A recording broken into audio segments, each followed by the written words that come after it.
월요일에 매주 이제 목사님들과 함께 말씀을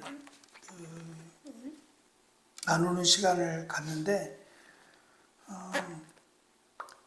제가 목사님들한테 그런 질문을 한번 던져봤습니다. 말을 잘하는 것과 글을 잘 쓰는 것, 이 두 가지가 있는데 이 두 가지가 다 사실은 필요합니다.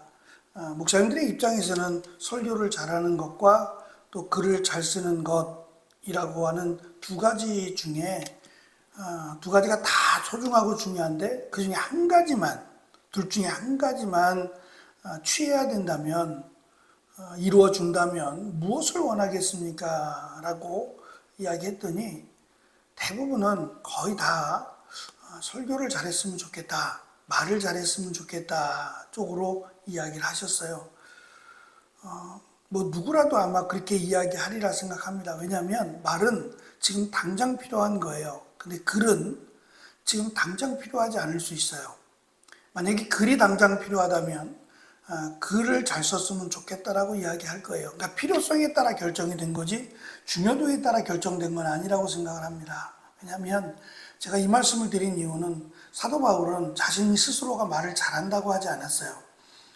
그러니까 유창하게 말을 하지 않았기 때문에도 고린도 전서에 보면 네 가지의 파로 나누어질 때 아볼로파가 형성이 됐는데 그 아볼로라고 하는 사람의 특징 가운데 두드러진 특징 하나가 말을 잘한다는 거예요.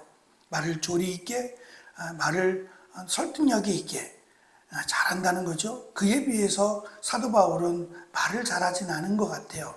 내용을 떠나서 말을 잘하진 않는 것 같아요. 그러나 시간이 지났고 또 사도 바울 당시를 훌쩍 넘어서서 지금 2000년에 가까운 시간이 흘렀습니다. 우리가 살펴보는 것은 말이 아니라 글입니다.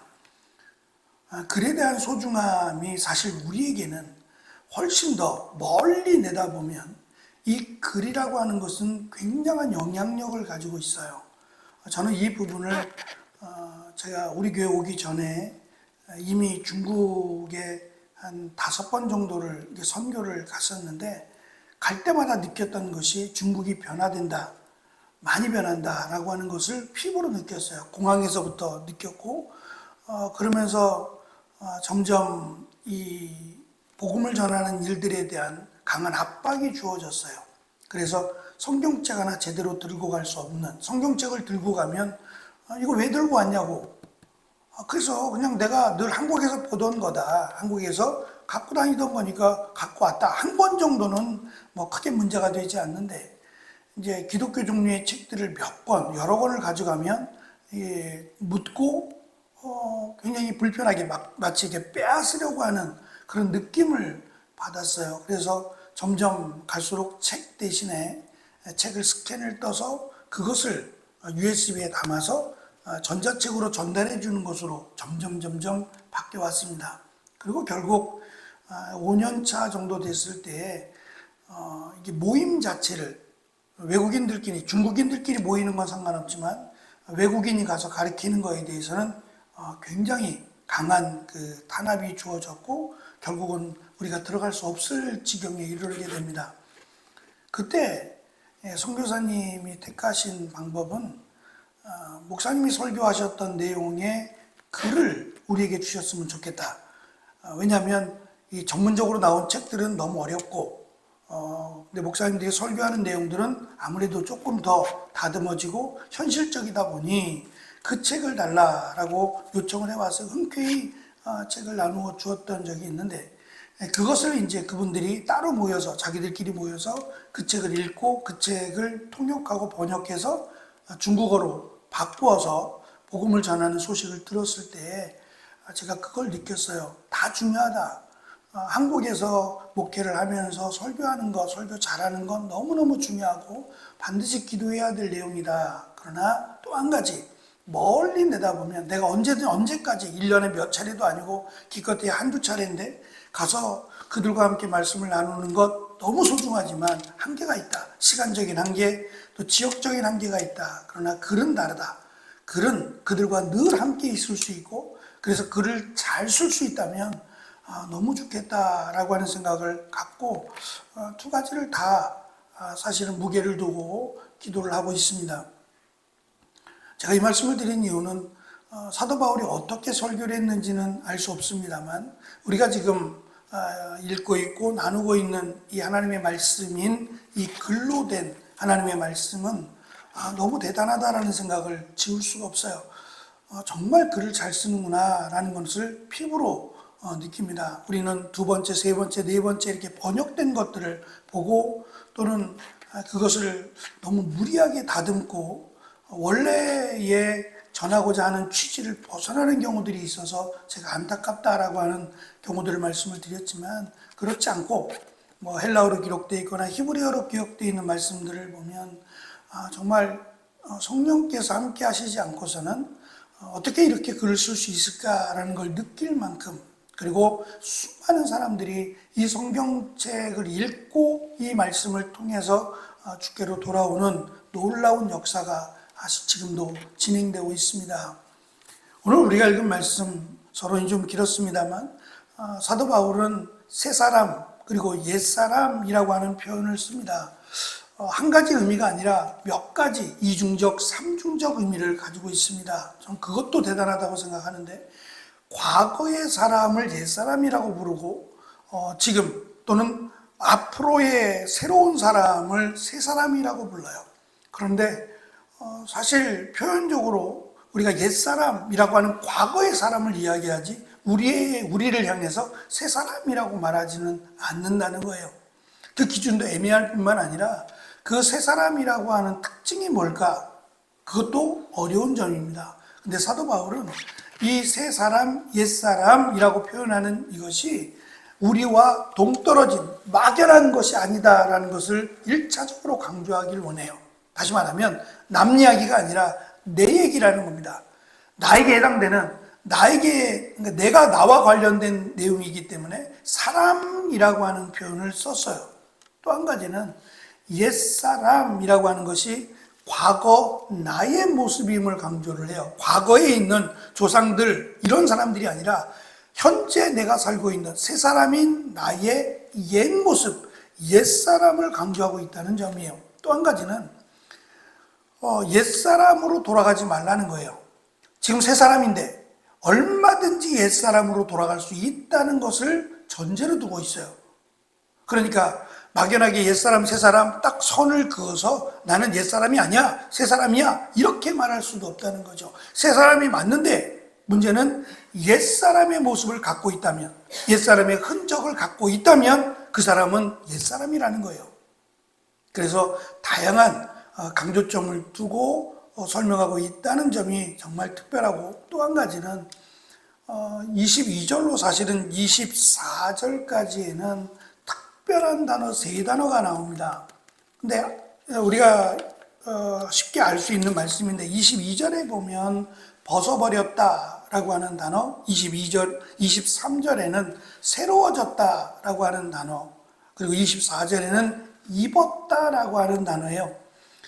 이 단어가 먼저는 옷을 입고 벗는 것으로 설명을 했다는 점이에요. 왜 그럴까? 당시에는 이 신분이라고 하는 것이 옷으로 결정됩니다. 무슨 옷을 입었는지, 무슨 색을 입었고 어떠한 디자인의 옷을 입었는지가 그 사람의 신분을 결정합니다. 멀리서 봐도 저 사람은 양반이야, 저 사람은 노예야 라고 하는 것이 옷에서 결정이 됩니다. 물론 옷만은 아니고 보석도 장식할 수 있고 머리 모양도 다를 수 있어요. 꾸밈이 다르죠. 또는 시대를 막론하고 예뻐질 수 있다면 좀 재력이 있거나 또 그쪽에 관심이 조금이라도 있다면 아마 화장품과 관련된 피부가 고와지거나 예뻐질 수 있다면 아마 누구라도 막론하지 않고 얼마가 들어도 구입을 했을 겁니다. 그래서 일단 향수라고 하는 역사는 인간의 역사와 거의 동일시하거든요. 그러니까 그만큼 예뻐지고 아름다워지는 것에는 굉장히 많은 관심이 있다는 얘기죠. 멀리서 봐도 저 사람이 어떠한 사람이다라는 게 향기로 드러나기도 하고 또 입은 옷으로 명확하게 드러납니다. 다시 말하면 신분의 변화를 강조하기 위해서 옷을 입고 옷을 벗다라고 하는 것으로 설명하셨다는 거고, 더 중요한 거는 이 옷을 입은 것이 내가 입은 게 아니에요. 입혀졌답니다. 다시 말하면 옛사람, 앞에서 설명한 온갖 죄악의 생각, 죄악의 삶을 살아왔어요. 하나님을 모르니까. 하나님이 무엇을 원하시고 하나님은 어떠한 하나님인지 모르니까 그 하나님에 대한 지식이 없어서 내 생각에 오른 대로 정욕에 따라서 내 마음대로 살았어요. 근데 그것이 죄라는 것을 알게 되고 예수 그리스도를 믿음으로 옛사람이 벗어졌다고 설명을 합니다. 옛사람이 내가 벗은 게 아니라 옛사람이 벗겨지고 그리고 새사람이 입혀졌다가 됩니다. 그러면 새사람을 입으라고 말한 이유가 뭘까? 이 옷을 새사람의 옷을 입었어요. 다시 말하면 신분의 변화가 있습니다. 종의 옷이 아니라 이제는 높은 지체의 자녀가 되는 옷을 입었어요. 근데 옷은 입어놓고 여전히 종처럼 살아간다면 이게 얼마나 우스꽝스러운 일이냐는 거예요. 말도 안 되는 일이죠. 아니 기껏 새 사람을 입혀놨더니 행동은 옛사람의 행동을 하고 있다. 마치 그 돼지의 진주 목걸이를 걸은 것과 똑같이 되는 경우가 말이 되냔 말이에요. 그들이 이해할 수 있는, 그들이 확연하게 느낄 수 있는 표현들을 의도적으로 사용했다는 점에서 정말 기가 막히다라고 하는 생각을 갖게 된 겁니다. 어찌됐든 지금 옷이라고 하는 것으로 그 사람의 신분이 변화됐다. 가장 확실하고 두드러지는 거잖아요. 왜 종의 신분이 아닌데 이제는 하나님의 자녀가 된 신분의 옷을 입혀줬는데, 거룩한 옷을 입혀줬는데 그의 행동은 거룩한 행동이 아니라 냄새나고 죄악된 행동, 여전히 죄의 종으로 살았던 과거, 하나님을 몰랐던, 예수 그리스도를 믿지 않았던 그 모습으로 살아가고 있느냐는 겁니다. 두 번째 강조하는 새로워졌다, 입었다라고 하는 표현입니다. 새로워짐을 당한 거고 입혀짐을 당한 거예요. 그러니까 이렇게 하나님의 은혜로 말미암아 입혀짐을 당했는데 그러면 내가 이 옷을 지켜야 되는 겁니다. 그러한 의미에서 새 옷을 입었다라고 설명을 하는 겁니다. 입혀진 이 옷에 합당한 이 옷을 입었구나라고 누구라도 느낄 수 있는 다르다라는 것을 느낄 수 있는 생각과 말과 행동을 해야 된다라고 하는 것을 강조하고 있고, 마지막으로는 옷이라고 하는 것은 수시로 입고 벗는 겁니다. 내가 아무리 이 옷이 좋아도 평생 입을 수 없어요. 시간이 지나면 이 옷을 빨아야 될 것이고 또 깨끗하게 하기 위해서 노력을 해야 됩니다. 수고를 해야 되죠. 그래야 오래 입을 수 있으니까. 마찬가지로 내가 이 옷을 입었다면 입는 것으로 끝나지 않는다는 거죠. 이 옷을 깨끗하게 하기 위해서 이 옷을 유지하기 위한 수고와 노력은 내가 해야 된다는 겁니다. 그래서 말씀드린 이중적, 삼중적 의미를 가지고 입다, 옷을 입었다, 입힘을 받았다. 그러니 너희도 이 옷을 입었다는 것을 인식하고 이 옷을 입은 자답게 합당한 생각과 말과 행동을 해야 될 것을 강조하고 있습니다. 이어서 두 번째에 새로워졌다 또는 입었다라고 하는 두 개의 단어는 다음 주 월요일에 함께 살펴보도록 하겠습니다. 기도하겠습니다.